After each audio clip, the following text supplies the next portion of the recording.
This is Audible. The Infinite and the Divine by Robert Rath. Read by Richard Reed.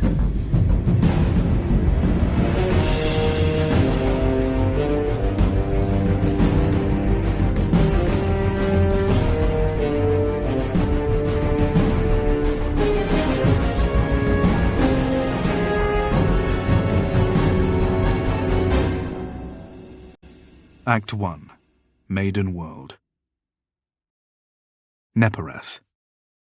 The star gods say that when we enter the fire, we shall not know death. But do you not see the tragedy? To know death is to know life. Halios. If the gods know not life, my Pharon, what do they know? Nepereth. Hate, Halios, eternal and unending. War in Heaven. Act 1, Scene 5, lines 3 to 5. Chapter 1. Before the being called the Emperor revealed himself, before the rise of the Aldari, before the Necrontyr traded their flesh for a mortal metal, the world was born in violence. And despite everything that would happen, this violence was more terrible than any the world later witnessed. For sweeping battlefronts are nothing compared to the torture of geologic change, and no warhead, no matter how large, can equal 1 billion years of volcanic upheaval.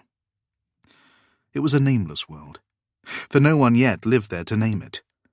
Ice sheets tall as a battlecruiser expanded and retreated. Tectonic plates ground continents together, their collision pushing up mountain ridges like teeth in the gums of a child. In the world's great ocean, an undersea volcano spewed white-hot magma into the darkness of the oceanic floor, gradually building an island, then another. The oceanic plate moved across the hotspot, carrying the created islands northwest as the volcanic boil continued to vent itself into the cold, black water. A long archipelago formed, like the dot-dash of an ancient code running across the jeweled blue of the sea. The first civilizations rose around these islands, in a manner of speaking. Microorganisms ruled the warm waters, their battle for survival as worthy as any that would come after. But their struggles, their triumphs and their cannibalisms went unremarked, even by the organisms themselves. Sentience was an unneeded complication. Then came the great city builders, colonies of coral polyps that erected great funnel towers, branching architectural lattices in green and magenta, cities full of life and activity. And like every great civilization, they built upon the skeletons of those that had come before.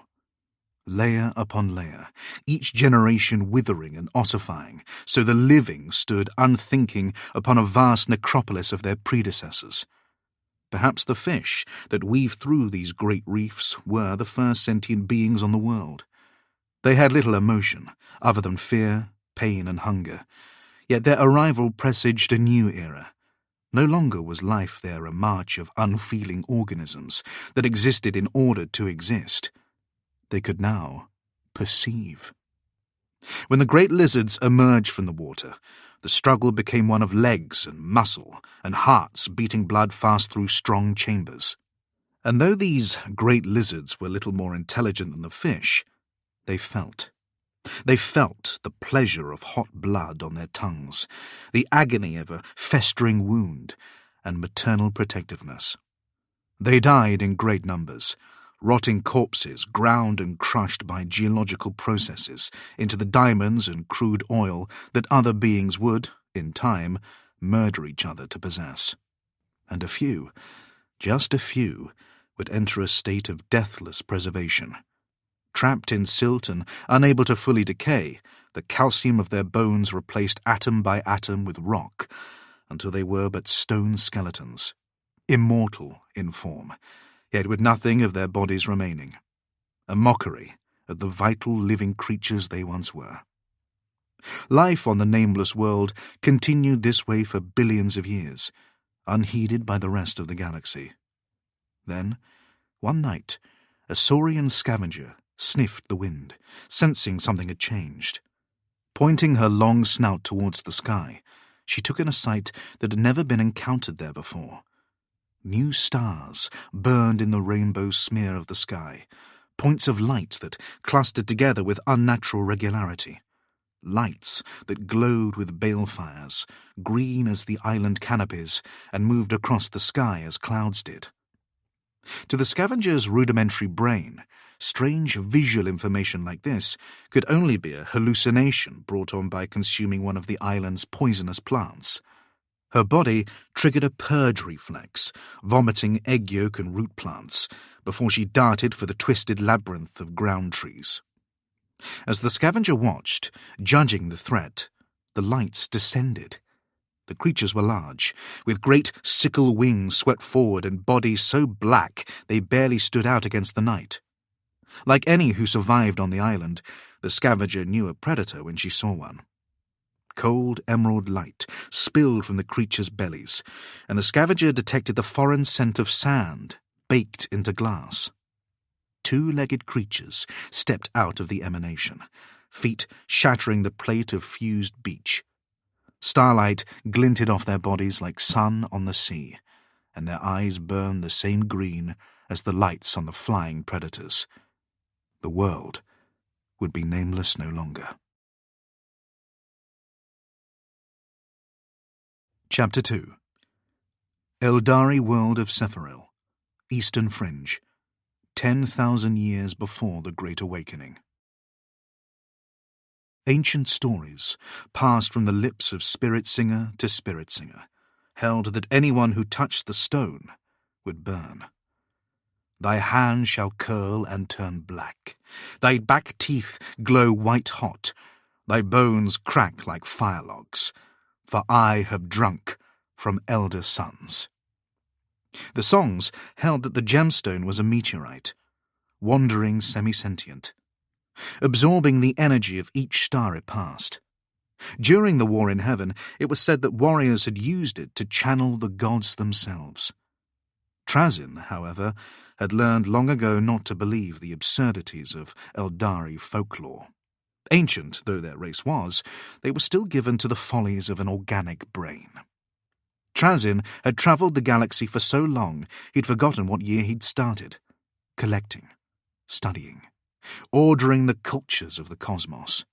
And one thing he'd learned was that every society thought their mountain was special, that it was more sacred than the mountain worshipped by their neighbouring tribe, that it was the one true axis of the universe. Even when informed that their sacred ridge was merely the random connection of tectonic plates, or their blessed sword a very old but relatively common alien relic, a revelation they universally did not appreciate, he found, they clung to their stories. Which is not to say there were not gods in the firmament, of course. Trazyn knew there were, because he had helped kill them. But he'd also found that most of what societies took to be gods were inventions of their own, charmingly fanciful, imaginations. But though he did not believe the gem channeled ancient gods, that did not mean it wasn't worth having, or worth the Eldari protecting. Indeed, the sounds of a siege echoed through the bone halls. Trazyn allowed a portion of his consciousness to stray, if only to monitor the situation. Part of his mind worked the problem at hand, the other looked through the oculars of his Lich-Guard captain. Through the being's eyes, Trazyn saw that his Lich-Guard phalanx still held the gates of the temple. Those in the front rank had locked their dispersion shields in a wall, each raising their hyperphase sword like the hammer of a cocked pistol. Behind them, those in the second rank held their war scythes as spears, thrusting them over the shoulders of their comrades so the entire formation bristled with humming blades. Perfectly uniform, Trazyn noticed, and perfectly still. Exodite bodies littered the steps before them, feather-adorned mesh armour split with surgical straight lines, limbs and heads detached. His olfactory sensors identified particles of cooked muscle in the air. Another attack was massing. In the garden plaza before the temple, where 5 dirt streets converged, Eldari exodites flitted between decorative plants and idols carved from massive bones. In the distance, he could see the lumbering form of a great lizard, long-necked and powerful, with twin prism cannons slung on its humped back. Trazyn marked it as a target for the 2 doom scythes, flying a support pattern overhead. Shuriken rounds swept in, rattling the Necron shields like sleet on a window pane. One disc sailed into the ocular cavity of a Lich Guard and lodged there, bisecting the grim fire of his eye. The warrior did not react, did not break formation. With a shriek of protesting metal, the living alloy of his skull forced the monomolecular disc free, and it fluttered to the steps like a falling leaf. Trazyn looked at the pattern of it through the captain's vision. Circular, with double spiral channels. A common Eldari design, not worth acquiring. He sensed a change in the air, and looked up to see the first doom scythe streaking down in an attack run. At the last moment, the great lizard heard it, rotating around its serpentine head to stare at the incoming comet. A beam of white-hot energy lanced from the doom scythe's fuselage, tracing a line of flame through the lush undergrowth. It passed through the creature's long neck, and the top third of it fell like a cut tree branch. The great body staggered, healed, stayed upright. Then the next doom scythe lanced it through the midsection and set off the payload on its prism cannons. Cascading detonations tore the creature apart, the purple energy blast throwing the weapon's crew hundreds of cubits away. Pity, Trazyn thought, as he watched the carcass burn. I wanted one of those.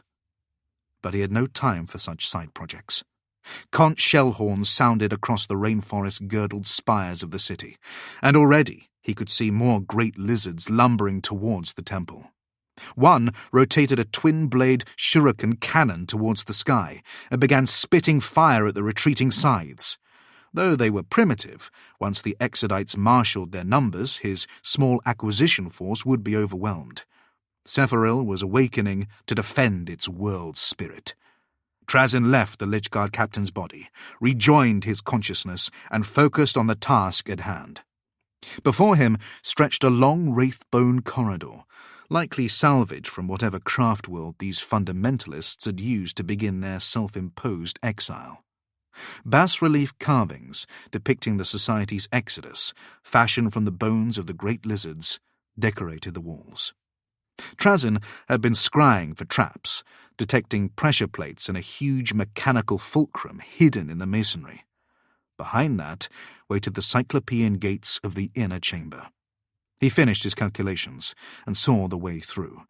Trazyn picked up his empathic obliterator and strode into the corridor. Eye-holes in the bas-reliefs coughed, sending clouds of bone darts clattering off his necrodermis. Trazyn snatched one out of the air and analyzed the tip. An exotic poison derived from a local marine invertebrate, unique to this world. He slipped it into a dimensional pocket and continued forward, sensing a stone shift and sink beneath him. A piece of masonry, hammer-shaped and weighing 6 tons, swept down at him like a pendulum. Trazyn waved at it without stopping, the stasis projection from his palm emitter halting its progress mid-swing. He passed it without a glance, its surface vibrating with potential energy. Finally, the gate. Tall as a monolith. It was decorated with exquisite carvings of Eldari gods. A vertical strip of runes laid out a poem riddle so fiendish it would stop even the wisest if they did not know the obscure lore of the Taliak Sawen Nam, intoned Trazyn, turning sideways so he could slip through the gates as they ground open. Normally, he would have put some effort into it, solved it by thought, then performed a textual analysis. Trazyn enjoyed riddles. They revealed so much about the cultures that shaped them, but a noemic notice from his Lich Guards suggested that the exodites were pressing harder than anticipated. No time for amusing diversions. He hadn't paused to process the meaning of the runes, just fed them through his lexicographic database and cross-referenced double meanings, inferences and mythological connotations. Even now, He could not have explained what the answer to the riddle was, or what it meant. It was merely a linguistic equation, a problem with an answer. An answer that brought him into the presence of the world spirit. The chamber swept up around him like a cavernous grotto, its upper reaches lost in the echoing vaults of the ceiling. His metal feet sounded off a causeway, its wraith-bone marbled with veins of gold. Filigreed balustrades on either side mimicked the corals of the ocean depths, for Sephiroth was a world of warm seas and lush archipelagos. On either side of the walkway, pools of liquid platinum cast watery light across the walls. "Now," he muttered to himself, "where are you, my lovely?" Before him rose the world spirit. It curved ahead, inlaid into the vaulted surface of the far wall. It, too, was made of bone, but rather than the old, inert wraith-bone of the walls and ceiling, this sprouted alive from the floor, branching like a fan of tree roots that had grown up instead of down. No, Trazyn corrected. That was not quite accurate. His oculus stripped away the outer layers of the world spirit, refocusing on the veins of energy that ran through the psychoactive material. Arcane power pulsed to and fro in a circulatory system, racing through arteries and nerves as it travelled to the highest forks of the network and back to the floor. Not roots, then. Antlers. Yes, that was it. A great set of antlers, large as a mountain, like the points of its forks curving away from the wall. Here and there it sprouted buds, fuzzy with new growth. Exquisite. Stepping closer, Trazyn appraised the object. The substance was not wraithbone, he noted, at least not entirely. This was a hybrid, a substitute grown from the skeletons of the great lizards and interwoven with the psychoplastic wraithbone salvaged from their crashed ship. A gene sequence scry failed to find where one substance began and the other ended. No points where the ancient craftsman had fused or grafted the two materials together. This was a seamless blend, nurtured and shaped over millions of years, wraithbone woven between the molecules of reactive but lower quality dinosaurid remains. A masterwork by one of the finest bone singers in the galaxy, an act of artistry and devotion that was at once temple, mausoleum, and metropolis. A place for the souls of his slain Eldari ancestors to be at rest, united and safeguarded from the hungry gods of the ether. Trazyn carried towards it on tireless legs, craning his hunched neck to see where the highest forks disappeared in the darkness of the vault. Once, his own kind had been able to accomplish work such as this, but the process of biotransference, the blighted gift that had moved their consciousness to deathless metal bodies, had also burned away nearly all artistry. His kind were no longer artisans or poets.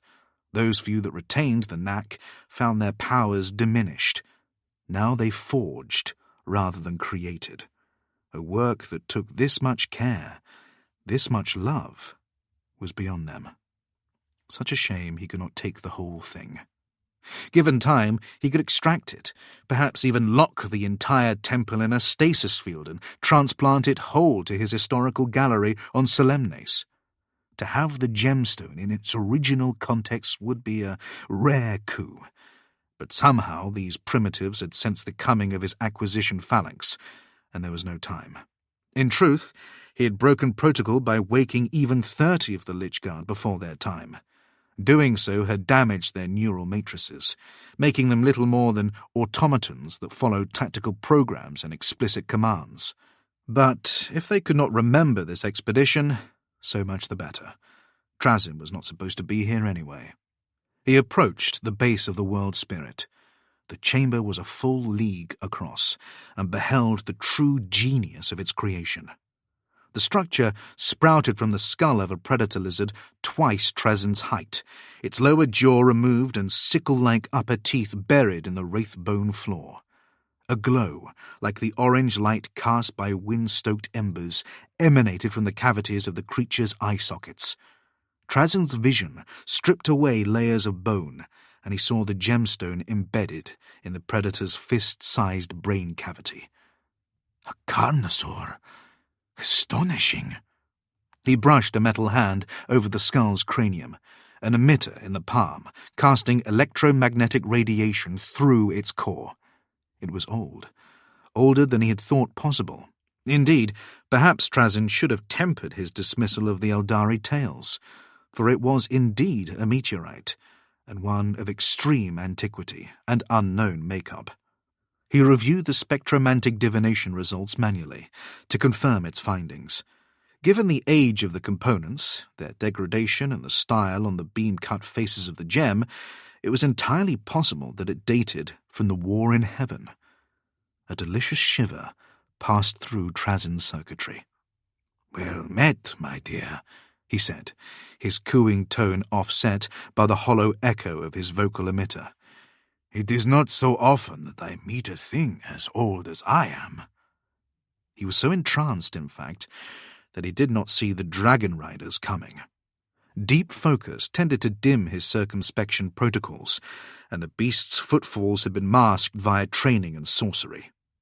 And for all his inputs, scryers, protocols, and diviners, the movements of the Empyrean were muffled in his senses. When it came to warp sorcery, he was like a deaf man at a dinner table, able to make out words through dampened sounds and lip-reading, but unable to even notice the voices behind his back. An interstitial alert flashed in his vision, and he wheeled, dialing back his chronosense to slow the world and give himself time to calculate a microsecond decision. Scales, claws, and saw-toothed fangs were about to break down on him like a wave.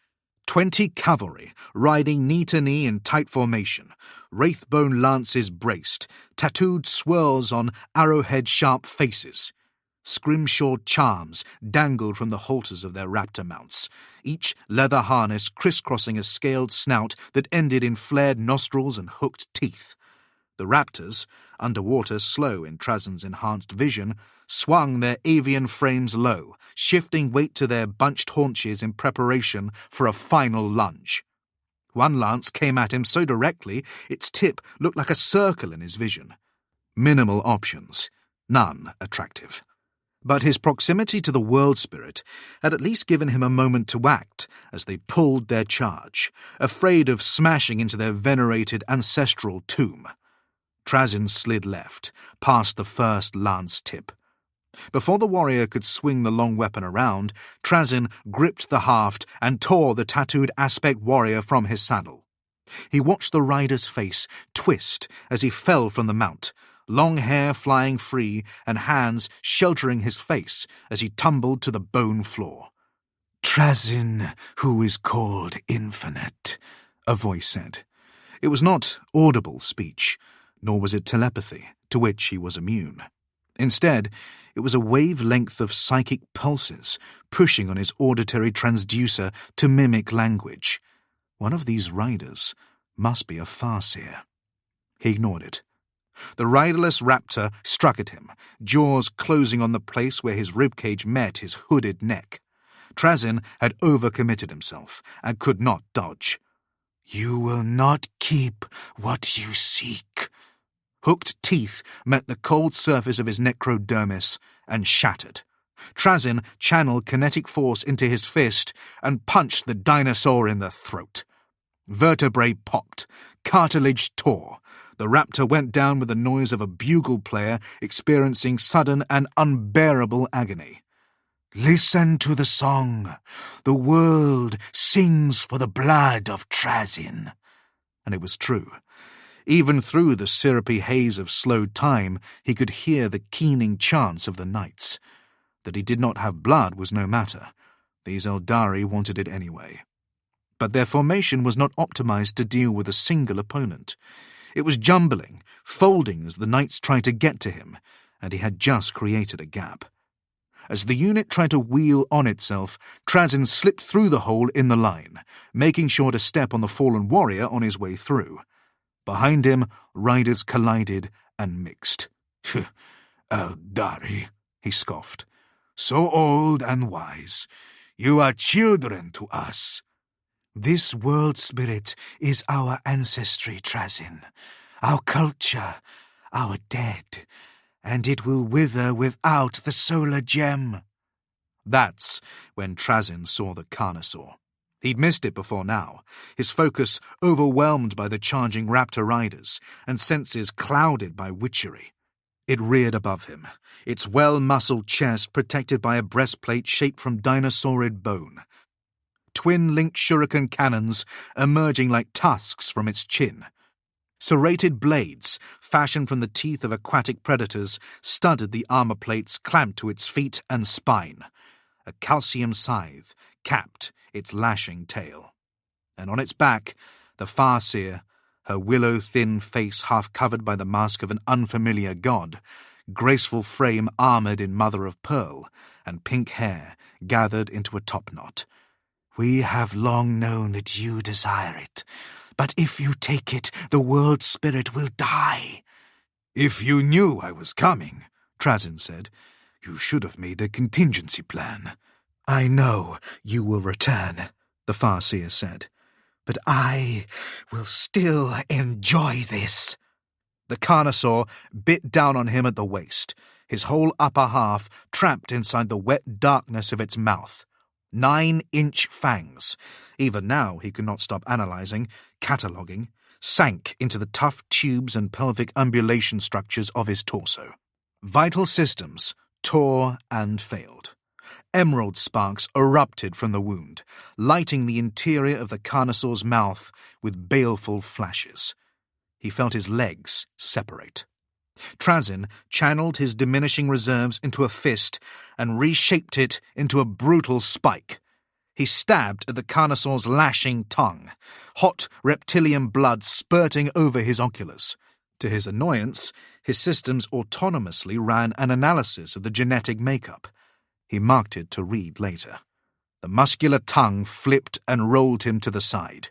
He sprawled, saw a saw-tooth strip of light as the jaws opened. He regretted slowing his chronosense as he watched the row of jagged teeth close on him, puncturing his oculars, driving through his neural fibre spools, and crushing his skull.